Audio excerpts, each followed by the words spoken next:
Hello everyone, welcome again. आज से हम अपना कंट्रोल एंड कोऑर्डिनेशन का चैप्टर शुरू करेंगे। तो इसमें हम प्रीवियस ईयर क्वेश्चन जो है हमारे मेनली उनको करेंगे, ठीक है, क्योंकि पेपर भी आपका नजदीक आया हुआ है। तो देखिए, फर्स्ट क्वेश्चन जो है हमारा, विच of the following is not the part of hind brain. जो हिंड ब्रेन होता है उसका कौन सा पार्ट नहीं है पूछा गया है। आपने क्वेश्चन में ध्यान देना है, ये नहीं पूछा गया कि कौन सा पार्ट है हिंड ब्रेन का, नहीं है। तो ये तो सारे पार्ट हैं, पोन्स भी है, सेरिबलम भी है, मेडुला भी है, ये तो सारे हिंड ब्रेन के पार्ट हैं। तो नहीं है पूछा गया, तो हमारा क्या हो जाएगा option, none of the this.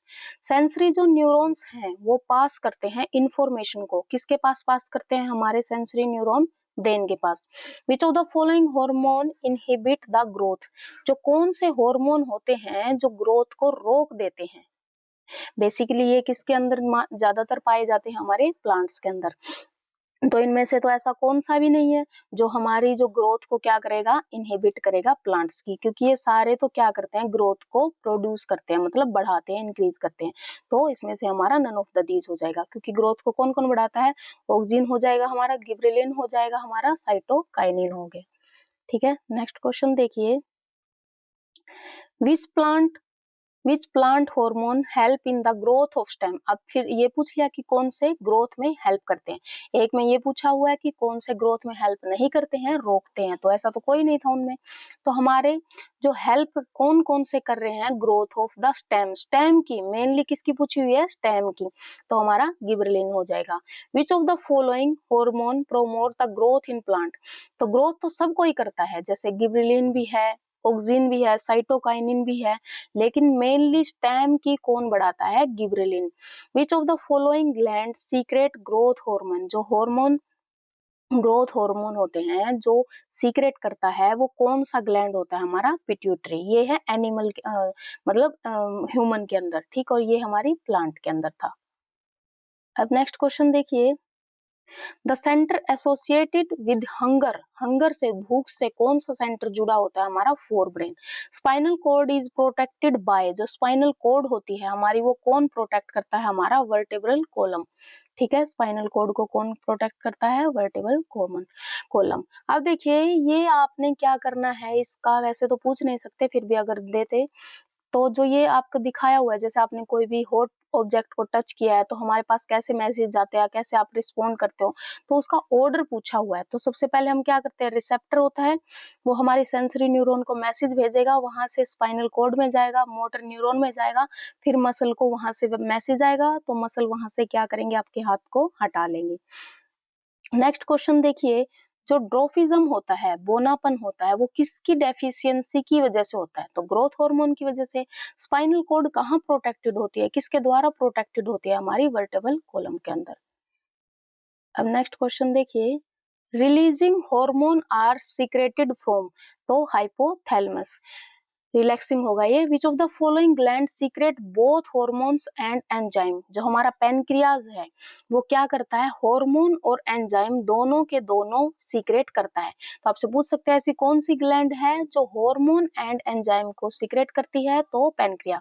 Which of the following is not an endocrine gland. Endocrine gland कौन सी नहीं है पूछी गई है, तो नोट। क्या होता है, एचबीएससी के अंदर बहुत सारे क्वेश्चन में ऐसे नोट वाले ही पूछते हैं, ताकि बच्चा ध्यान न दे और इनमें से कोई ना कोई वो गलती करे। तो हमारी देखिए सारी की सारी एंडोक्राइन ग्लैंड है, लेकिन इनमें से पूछा हुआ है नहीं, तो हमारा क्या हो जाएगा, none of the this. Next question देखिए, what are photo receptor. Photo receptor कौन होते हैं, फोटो रिसेप्टर क्या होता है, हमारा सेल होता है रेटिना के अंदर जो रिस्पोंड करता है लाइट। जैसे लाइट जब भी आपकी आंखों के ऊपर आती है तो हमारी आंखें क्या होती है, आपने देखा होगा एकदम से बंद हो जाएंगी, कम में क्या करेंगी, ये जो पुतलियां वगैरह होती है ये फैल जाती हैं। तो हमारी आंखों में रेटिना के पास क्या होते हैं, फोटो रिसेप्टर होते हैं जो लाइट के तरफ क्या करेंगे, रिस्पोंड करेंगे। फिर पूछा हुआ है, which part of nervous system control reflex action. Reflex action को कौन कंट्रोल करता है, हमारा स्पाइनल कॉर्ड जो होता है हमारा, वो कंट्रोल करता है रिफ्लेक्स एक्शन को। How is the brain protected in the body. Body में जो ब्रेन होता है वो कैसे प्रोटेक्ट होता है, तो brain is protected by hard bony structure known as cranium. हमारा जो ब्रेन है उसके चारों तरफ एक हार्ड हड्डियों का एक स्ट्रक्चर होता है जिसको हम बोलते हैं cranium. What are the function of cytokinin? जो साइटोकाइनिन है वो क्या करता है? Increase the rate of cell division, cell को एक से बहुत ज्यादा डिवाइड करने में हेल्प करता है, उसके रेट को इंक्रीज करता है। उसके साथ साथ वो क्या करता है? एजिंग ऑफ प्लांट में डिले करता है। ठीक है, नेक्स्ट क्वेश्चन देखिए, how is spinal cord protected? ये फिर से वही है, स्पाइनल कॉर्ड कहाँ प्रोटेक्टेड होती है? हमारी वर्टिबल कॉलम में। Iodine is necessary for the synthesis of which hormone? जो आयोडीन है, जब आप जैसे ये नमक खाते हो, आयोडीन देखते हैं ना कि आयोडीन इसमें है या नहीं है, तो वो किसके लिए होता है? हमारा थायरोक्सिन हार्मोन के लिए। Name A plant hormone which cause falling of leaves and fruits? किसकी वजह से लीव्स और फ्रूट हैं वो फॉल करते हैं? तो हमारा हिबिस्कस एसिड। विच ग्लैंड प्रोड्यूस एड्रेनलाइन? जो एड्रेनलाइन को कौन प्रोड्यूस करता है? तो एड्रेनल ग्लैंड, जो कहाँ पे अटैच होता है? हमारा किडनी पे अटैच होता है, किडनी के साथ अटैच होता है। फिर पूछा हुआ है what is negative geotropism? Negative geotropism क्या होता है? जो मूवमेंट होती है opposite to the gravity, gravity के अपोजिट। अब ग्रेविटी के अपोजिट क्या होएगा? ऊपर बढ़ेगा। प्लांट में दो तरह की मूवमेंट होती है। If the movement of the plant part in the opposite direction the pull of the gravity, gravity तो नीचे खींचने की कोशिश करती है, लेकिन मूवमेंट कहाँ हो रही है? ग्रोथ ऊपर। तो जो ग्रेविटी के अपोजिट हो रही है इसको बोलते हैं हम नेगेटिव जियोट्रोपिज्म। लेकिन जो ग्रेविटी के साथ होती है, जैसे ग्रेविटी नीचे खींचने की कोशिश करती है प्लांट को, तो जड़ें कहाँ जाती हैं? नीचे। तो जड़ों में कौन सी होती है? हमारी पॉजिटिव ट्रोपिज्म, जियोट्रोपिज्म। और जो हमारा स्टेम है, ठीक है, टहनियां वगैरह होती है, उसमें कौन सा होता है? हमारा नेगेटिव। नेगेटिव क्यों बोल रहे हैं? क्योंकि हम ग्रेविटी को रेफरेंस दे रहे हैं। तो जो ग्रेविटी की अपोजिट डायरेक्शन में होगा वो हो जाएगा हमारा नेगेटिव जियोट्रोपिज्म। एंड जो हमारा ग्रेविटी के अकॉर्डिंग होगा, ग्रेविटी के साथ साथ नीचे की तरफ इंक्रीज करेगा, वो हो जाएगा हमारा पॉजिटिव जियोट्रोपिज्म। उसमें जैसे रूट्स वगैरह बढ़ती हैं। नेक्स्ट क्वेश्चन देखिए, name such plant hormone which include cell division? Cell division किस में होता है? हमारा साइटोकाइनिन में। और जो ग्रोथ को इनहिबिट करता है वो हमारा एबिसिक एसिड हो गया। अब देखिए नेक्स्ट क्वेश्चन, आपके 2-3 मार्क्स में ये लॉन्ग क्वेश्चन है, पूछे जा सकते हैं। How is the movement of leaves of the sensitive plant different from movement of A suit? अभी हमने पढ़ा था कि नेगेटिव हो रहा है, ये ऐसा हो रहा है, ये उसके जैसा ही है। देखिए जैसे how is the movement of leaves of the sensitive, आपने देखा होगा छुई मुई का पौधा है, आपने उसको टच किया तो वो क्या करता है? एकदम से वो क्या करता है? अपने पत्तियों को सिकुड़ लेता है। जैसे ऐसे पत्तियां उसकी फैली हुई थी, ऐसे टहनी ऐसे ऐसे उसकी पत्तियां फैली हुई थी, आपने क्या किया? उसको छुई मुई का जो पौधा होता है हमारा, मिमोसा पुडीसा इसका नाम होता है, जब आप इसको टच करते हो तो वो एकदम से अपनी पत्तियों को ना बंद कर लेगा, और पत्तियों की जो है यहाँ पे ऐसे ऐसे बंद हो जाएंगी उसकी। तो वो क्या होता है? वो सेंसिटिव प्लांट होता है, ठीक है, वो छुई मुई का पौधा होता है। तो वो क्या करेगा? The movement of leaves of a sensitive plant like mimosa are neither in the direction of stimulus nor away from it. वो स्टिमुलस की डायरेक्शन में या फिर उससे अपोजिट बिहेव नहीं करता। सच मूवमेंट आर एज, इसको क्या बोलते हैं हम? Nastic movement. मतलब आपने छुआ, उसके अपोजिट ही उसने बिहेव किया, ठीक है, उसने अपनी पत्तियों को सिकुड़ लिया, तो इस मूवमेंट को हम बोलते हैं नेस्टिक मूवमेंट। और जो movement of shoot towards light is known as phototropism. आपने देखा होगा जो जैसे सूरजमुखी का पौधा हो गया, आपने देखा होगा जहां जहां सूरज जाएगा वो अपना फेस जो फ्लावर होता है उसी की तरफ मूव करता है। तो इस तरह की मूवमेंट को जो स्टिमुलस की डायरेक्शन में होता है उसको बोलते हैं हम ट्रोपिक मूवमेंट। जो ट्रोपिक मतलब जैसे आपने लाइट डाली और वो पौधा उसी डायरेक्शन में मूव करेगा। अगर इधर से लाइट आ रही है तो इधर, और अगर इधर से लाइट आ रही है, सन इधर है, तो ये जो सूरजमुखी का होता है मस्टर्ड सीड आपने देखा होगा, जो सूरजमुखी का होता है उधर ही मूव करेगा। तो अगर स्टिमुलस की डायरेक्शन में मूव कर रहा है तो ट्रोपिक मूवमेंट, और अगर स्टिमुलस की डायरेक्शन में उसने मूव नहीं करना, अपोजिट में करना है, तो nastic movement.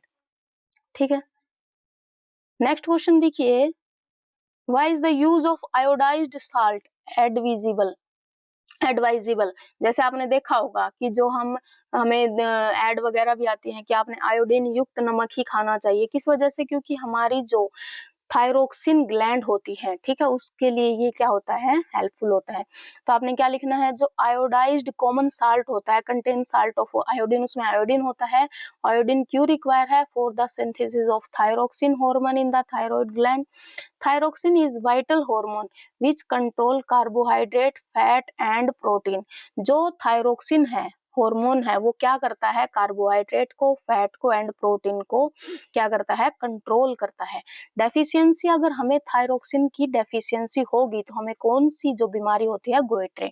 Deficiency of iodine children lead to poor physical and mental development. उनकी जो मेंटल एंड फिजिकल डेवलपमेंट भी नहीं होती है अगर आयोडीन की कमी होगी। तो जो बीमारी कौन सी होती है, गोइट्रे। नेक्स्ट क्वेश्चन देखिए, what are the function of gibberellin. अभी हमने पढ़ा था कि ये क्या करता है, gibberellin normally help in the seed germination. ज्यादा से ज्यादा ये किसमें करता है, सीड जर्मिनेशन में हेल्प करता है। क्या करता है, ये सीड को तोड़ देता है, dormancy, and help in the including flower in the plant. Flower आने में भी ये हेल्प करता है। एबिस्किस क्या करता है, and suppress the growth of plant. जबकि देखिए गिबरेलिन तो हमने पढ़ा था, गिबरेलिन तो इंक्रीज करता है हेल्प, लेकिन एबिस्किस क्या करता है, ग्रोथ को रोक देता है, डिक्रीज करता है। And reduce its developmental process, it produce dormancy in plant. ये क्या करता है, डोरमेसी को प्रोड्यूस करता है, इंक्लूड करता है, इंड्यूस करता है, लेकिन जो गिबरेलिन होता है वो हमारा डोरमेसी को तोड़ता है। फिर क्या है, name two type of nervous system. जो नर्व सिस्टम होते हैं हमारा, एक तो क्या होता है हमारा सेंट्रल नर्व सिस्टम, दूसरा होता है हमारा पेरिफेरल नर्व सिस्टम। अब देखिए नेक्स्ट क्वेश्चन है, ये आया तो नहीं हुआ फिर भी पूछ सकते हैं, what is mean by geotropism and phototropism. तो अभी हमने पढ़ा था, अगर सन की तरफ जो मूवमेंट हो रही है, ठीक है, किसकी, the movement of plant part, shoot की towards sun is called phototropism. The shoot is positively phototrophic. जो उसकी पत्तियां होती हैं, टहनियां होती हैं, वो क्या कहलाती है हमारी, पॉजिटिवली फोटोट्रोफिक। और रूट क्या होती है, नेगेटिवली फोटोट्रोफिक, क्योंकि रूट तो मूवमेंट करते नहीं है सन की तरफ। तो जियोट्रोपिज्म क्या होता है, the movement bending of a plant root toward the earth. जो प्लांट होता है उसकी रूट्स होती हैं जो अर्थ की तरफ मूव करती हैं, डाउन फॉल जाती हैं, डाउन डायरेक्शन में जाती हैं, तो उसको क्या बोलते हैं हम, जियोट्रोपिज्म। तो उसमें क्या होगा, रूट क्या हो जाएंगी हमारी पॉजिटिव जियोट्रोपिक, एंड स्टेम क्या होगा, नेगेटिव। देखिए दोनों के दोनों सेम बातें हैं, लेकिन डिफरेंस क्या है, अगर उसने अर्थ की तरफ मूव किया तो उसको हम, रूट कहाँ जाती हैं, अर्थ की तरफ, उसे बोलेंगे हम पॉजिटिव जियोट्रोपिक।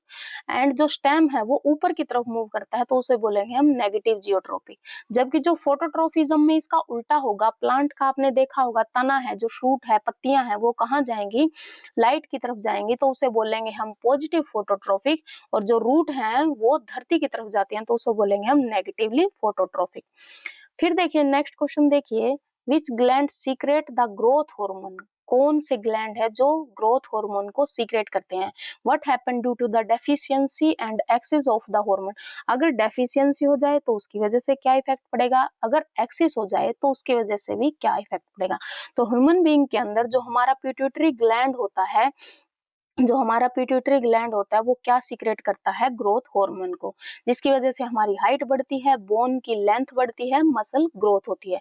जो ग्रोथ हार्मोन है वो हाइपर सिक्रेशन रिजल्ट इन, देखिए अगर बहुत ज्यादा हाइपर सिक्रेशन हो गया तो आपने देखा होगा बहुत सारे लंबे जो जॉइंट जैसी स्ट्रक्चर हो जाती है, ठीक है, उसमें क्या होता है, जो मोरालिटी है और मोर्बिडिटी है वो इंक्रीज हो जाती है। जबकि अगर उसकी डेफिशिएंसी होगी तो हमारी ग्रोथ क्या हो जाती है, कम हो जाती है। आपने देखा होगा बहुत सारे लंबे हैं तो उनमें क्या हो गया, बहुत ज्यादा सिक्रेशन हो गया। और जो बोने हैं, जो छोटे हैं, ड्रोफिज्म है, जिनकी हाइट कम है, तो उनमें क्या हो रहा है, उसकी एफिशिएंसी हो रही है। ये एडल्ट वगैरह में ज्यादा देखने को मिलता है। अब आपसे पूछा हुआ है, what is the mechanism of action of hormones. Hormone का कैसे कैसे एक्शन करते हैं, वो कैसे वर्क करते हैं, ठीक है। Name the mechanism by which hormone secreted in precise quantity. आपने देखा होगा कि जब तक नॉर्मल एक हेल्दी पर्सन है उसके अंदर जो ग्रोथ होगी, जो हार्मोन सीक्रेट होगा, एक अगर वो प्रिसाइज क्वांटिटी में है तो वो हेल्दी है। लेकिन अगर उसकी कमी हो गई, मतलब ज्यादा बढ़ गया, ज्यादा सीक्रेट हो गया या कम सीक्रेट हुआ उसका, तो उस वजह से क्या होता है, वो अनहेल्दी हो जाता है। तो the hormone act as feedback mechanism. Hormone are secreted in precise quantity में होते हैं। The timing and amount of hormone release are regulated by feedback mechanism. For example, if the sugar level in blood rise, they detect by the cell of pancreas। अगर sugar level blood के अंदर बढ़ गया तो वो उसको कौन detect कर लेगा, पेनक्रिया हमारा डिटेक्ट कर लेगा। द बीटा सेल, ये जो आप +1 में डिटेल में पढ़ेंगे, of pancreas produce more insulin. वो क्या करेगी, मोर इंसुलिन प्रोड्यूस करेगी as the blood sugar level fall. ताकि हमारे ब्लड में क्या था, शुगर बढ़ गया, तो फिर पेनक्रियाज क्या करेगा, वहां पे बी सेल प्रोड्यूस करेगा जिसमें ज्यादा इंसुलिन होगा। उस वजह से क्या होगा, शुगर का लेवल कम हो जाएगा और इंसुलिन हमारा क्या हो जाएगा, रिड्यूस हो जाएगा वहां से। ठीक है। जो साइनेप्स होता है वो क्या होता है, what happen at the synapse of between two neurons. आपने देखा होगा दो न्यूरॉन्स के जो बीच का गैप होता है उसको क्या बोलते हैं, साइनेप्स बोलते हैं। The junction of two neurons from the synapse. The two neurons may or may not be in contact with each other at the synapse। जो synapse होता है वहां पर वो डायरेक्ट कांटेक्ट में हो भी सकते हैं और नहीं भी हो सकते हैं। तो जो बीच में उनके गैप होता है वो क्या बनाता है, हमारा साइनेप्स बनाता है। वहां पर क्या होते हैं, साइनेप्स में क्या होते हैं, जो इलेक्ट्रिकल सिग्नल है, केमिकल सिग्नल्स है, उनका ट्रांसफर होता है वन न्यूरॉन से सेकंड न्यूरॉन तक। जो बीच में गैप है वो साइनेप्स है, वहां पर वो केमिकल और इलेक्ट्रिकल जो सिग्नल है उनका ट्रांसफर करते हैं। जैसे इलेक्ट्रिकल सिग्नल में क्या होगा, if the neuron are in physical contact with each other, अगर वो दोनों एक दूसरे के फिजिकल कॉन्टेक्ट में है तो वहां पर जो सिग्नल प्रोड्यूस होंगे वो होंगे इलेक्ट्रिकल। आपने देखा होगा अगर आप स्विच के फिजिकली कांटेक्ट में आएंगे तभी तो आपको इलेक्ट्रिक शॉक लगेगा। तो ऐसे ही अगर ये दोनों फिजिकल कांटेक्ट में है तो वहां पर जो सिग्नल प्रोड्यूस होगा वो होगा इलेक्ट्रिकल। और अगर वहां पे गैप ज्यादा है, वहां पे कांटेक्ट नहीं है, तो वहां पे कैसा जाएगा, केमिकल सिग्नल। किसकी फॉर्म में, एसीटो क्लोआइन। ठीक है, choline. Adrenal, non adrenal is passed from one neuron to another. मतलब वो एड्रेनल की फॉर्म में भी हो सकता है, नॉन एड्रेनल की फॉर्म में भी हो सकता है, एक से दूसरे में वो ट्रांसमिशन होता है। अब देखिए, अब आपसे पूछा हुआ है what is the role of brain in reflex action. जो रिफ्लेक्स एक्शन आप करते हैं, जैसे आपने क्या हुआ, गर्म को टच कर लिया, आपको कुछ चुभ गया, सुई वगैरह, जैसे आपको कोई झटका लग गया, तो आपका ब्रेन है वो रिफ्लेक्स करता है आपको वहां से प्रोटेक्ट करने, वो मैसेज भेजता है कि आप वहां से हाथ हटाइए। जैसे वो वीडियो में बोलता है जल्दी वहां से हटो, तो ऐसे ही ब्रेन वहां पे मैसेज भेजता है। तो उसमें पूछा हुआ है कि ब्रेन का क्या रोल है। तो some sudden action in response to something in the environment is called reflex action. जैसे आप करते हो तो उसमें ब्रेन कैसे करता है, फोर ब्रेन क्या करता है, फोर ब्रेन कंट्रोल करता है condition reflex like thinking. Fore brain हमें सोचने के लिए जो रिफ्लेक्स एक्शन भेजता है। ठीक है, जैसे आप जो ड्राइविंग करते हो उस टाइम पर आपको एकदम से सिग्नल आ रहा है तो वो आपके माइंड को सिग्नल्स भेजेगा कि आपने इधर से लेफ्ट लेना है, राइट लेना, आपने कंट्रोल करना है। मिड ब्रेन क्या करेगा, ये रिफ्लेक्स मूवमेंट किसकी मूवमेंट को कंट्रोल करता है, हेड की, नेक की, टंग की।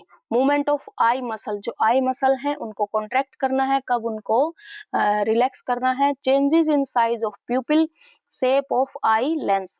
तो फोर ब्रेन में क्या है, फोर ब्रेन किसको कंट्रोल कर रहा है, हमारा रिफ्लेक्स एक्शन थिंकिंग। जैसे मिड ब्रेन क्या कर रहा है, हेड की मूवमेंट, नेक की मूवमेंट, ट्रक की movement, movement of I muscle, change in size of प्यूपिल, shape of eye lens. Hind brain क्या कर रहा है, हिंड ब्रेन कंट्रोल कर रहा है हार्ट बीट को, ब्रीदिंग को, ब्लड प्रेशर को, स्वेटिंग को, कफ को, स्नीजिंग, वोमिटिंग। देखिए जो भी आपके, जैसे अब ये हो गया हार्ट बीट हो गया, ये आपके कंट्रोल में नहीं है। ठीक है, तो ये इनवॉलेंट्री एक्शन होते हैं।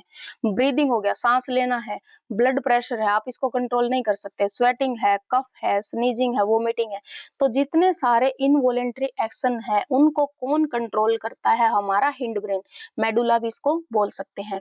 जबकि जो फोर ब्रेन है वो किसको, मिड ब्रेन किसको कर रहा है, हमारे थिंकिंग को, नेक को, हेड आप इसका अपनी मूवमेंट से, अपनी वॉलेंट्री एक्शन आप अपनी मर्जी से इसको मूव कर सकते हैं। अब देखिए जैसे ये नेक्स्ट क्वेश्चन आपसे पूछा हुआ है, व्हाट इज रिफ्लेक्स आर्क। जो हमारी रिफ्लेक्स आर्क है वो कैसे बनती है, वही आपने हॉट ऑब्जेक्ट को टच किया तो आपने माइंड मैसेज इधर भेजा है, वापस से आप क्या करते हो, तो इसको क्या बोलते हैं, हम रिफ्लेक्स आर्क बनना बोलते हैं। जो ये हमारी बनती है इसको क्या बोलते हैं, रिफ्लेक्स आर्क। रिफ्लेक्स आर्क में क्या होता है, एक सडन क्विक ऑटोमेटिक रिस्पॉन्स होता है जिसे हम रिफ्लेक्स आर्क बोलते हैं। The path of a sudden quick, क्योंकि एकदम से जैसे आपने हॉट ऑब्जेक्ट को टच किया है तो एकदम से आप हटा लेते हो, तो विद इन सेकंड आपके मैसेज क्या आ रहे हैं, माइंड तक जा रहे हैं, स्पाइनल कॉर्ड तक जा रहे हैं, वापस से आपको सिग्नल आ रहा है कि आप वहां से हटो। तो फॉर्मेशन होती है स्पाइनल कॉर्ड के जरिए and is very efficient for a quick response. तो फॉर्मेशन कहाँ हो रही है, ये हो रही है हमारी स्पाइनल कॉर्ड के जरिए। तो इनवॉलेंट्री एक्शन क्या होते हैं, हमारे इनवॉलेंट्री एक्शन क्या होते हैं, जिनको हम कंट्रोल नहीं कर सकते। जैसे क्या हो गया हमारा, the activity action of body organ which cannot control at our but we can control of brain are called involuntary action। Under control of brain, हमारे कंट्रोल में नहीं होता लेकिन ब्रेन के कंट्रोल में होता है, जैसे heart beating of heart, breathing process, ठीक है, जो आपकी बॉडी की मूवमेंट होती है एलिमेंट्री कनाल की। सेकंड है रिफ्लेक्स एक्शन। रिफ्लेक्स एक्शन क्या है, जैसे आप जो क्विक सडन आपको रिस्पॉन्स मिल रहा है, अभी हमने ऊपर पढ़ा है स्नीजिंग हो रही है, ठीक है, जैसे आपकी कफिंग हो रही है, सैल्वेशन हो रहा है, ब्लिंकिंग ऑफ द आईज हो रहा है, ठीक है। तो यहाँ तक हमारे क्वेश्चन जो है इधर 2 मार्क्स के 3 मार्क्स के कंप्लीट हो गए। जो रिमेनिंग क्वेश्चन है उसको हम सेकंड पार्ट में कवर करेंगे, ठीक है। तब तक के लिए अगर आपको इस वीडियो में कोई डाउट हो, कोई क्वेश्चन हो तो आप कमेंट बॉक्स में पूछ सकते हैं। पढ़ते रहिए, मिलेंगे नेक्स्ट वीडियो में। Thank you so much.